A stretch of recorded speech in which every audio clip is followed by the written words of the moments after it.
particularly Jesus, or through specific words or promises that we can remember in times of challenge or doubt? Here are some of those passages shared by the people in the diocese, together with examples of how they have encouraged new or developing ministries. As I consider my calling in healing and pastoral care, there are two Bible passages that have spoken strongly to me. Firstly, in Micah in the Old Testament, in chapter 6, Micah asks God what he requires, and God replies, to do justice, love kindness, and walk humbly with God. And the second passage is when Jesus was asked which was the most important commandment, and he said, to love God with all your heart and soul and mind, and the second is to love your neighbour as yourself.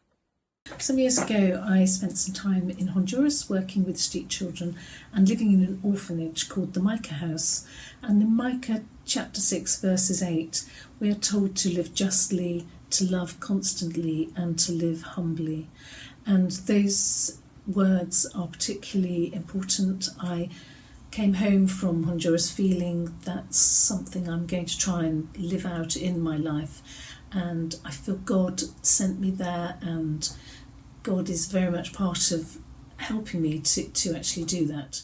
My go-to phrase is found in Matthew 25 verse 34 to 40. Whatever you've done to the least of these, you've done it to me.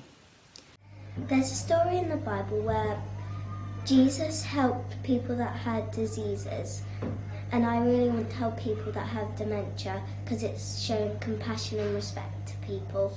The story of Jeremiah has always been particularly appropriate for me, I think.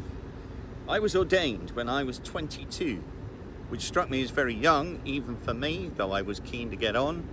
And I remember thinking, am I too young for this? And then I read the story of Jeremiah, who had exactly the same thought. And God said to him, go, and I will give you the words to say. I've recently been reading a book by Francine Rivers, who's written about Tamar based on Genesis.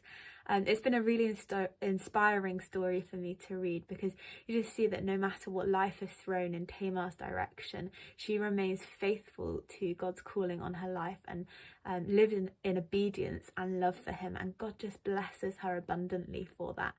If there is a person in the Bible that inspires me, then it has to be Moses. He heard the call of God, but initially he asked God to send someone else because he didn't feel that he could articulate God's message very well. But he did go, and he did great things. There are so many stories of calling in the Bible that have inspired me in my dream. One of them, the story of Moses. This is because when Moses was called by God, he thought he couldn't do it. And God encouraged him and gave him confidence by showing him signs. And one of the signs being the burning bush. When I had my dream, I thought I couldn't do it. And God encouraged me and gave me confidence by putting people around me that prayed for me and also showing me some signs. And one of the signs being courage, for with God, all things are possible. We reached the stage where we were sure that God had said to move to Taunton. I started looking for jobs and reasons to move us across the country, until I was reminded of Abraham. God didn't give him any explanations or assurances of how. He just said, go. And I don't think that it was an accident, that it was the very day when we decided that we would follow his call and go regardless, that I stumbled upon the advert for my role. God calls everyone everywhere. There are many things in the Bible that have inspired people's response to God. Some may be influenced by the same passage as another person, but respond in a very different way. How might the Bible help you to experience a more confident sense of calling?